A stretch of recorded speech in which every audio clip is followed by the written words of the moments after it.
kontrobersyal niyang speech sa Ateneo. Ngayon, nakuha niyang idaan sa biro ni MVP ang insidente. Ang report mula kay Trish Roque.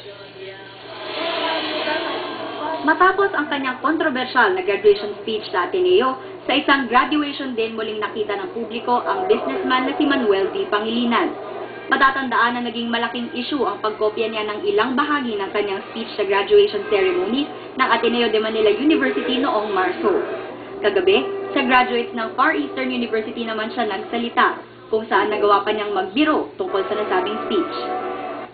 Making it a mishap in the magnitude, someone said, of the Taiwan scandal.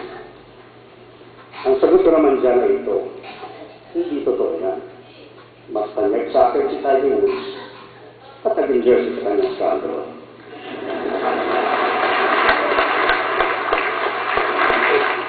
Ipinagtanggol naman si Pangilinan ng presidente ng FEU. I think we should be more Christian about the whole thing. Hindi rin naging issue para sa mga estudyante ng FEU ang umunoy pangungopya niya ng graduation speech. Na-inspire pa nga raw sila sa pagdating ni Pangilinan. We know that everyone makes mistakes, and what's important is that he admitted his mistake. We all know that he is very well and respected. So what's the reason why I will not idolize him? Nagsalita na rin si MVP tungkol sa pagkontra ng 40 faculty members ng Ateneo sa desisyon ng board na huwag tanggapin ang kanyang resignation. Ang pakiusap ko lang sana,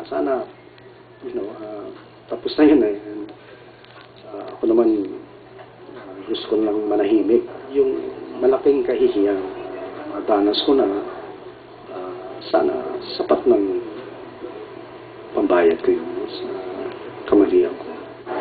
Dumalo rin sa okasyon ang ilang mga opisyal ng PLDT at SMART, kabilang na ang President at CEO ng TV5 na si Ray Espinosa. Trish Roque, News 5.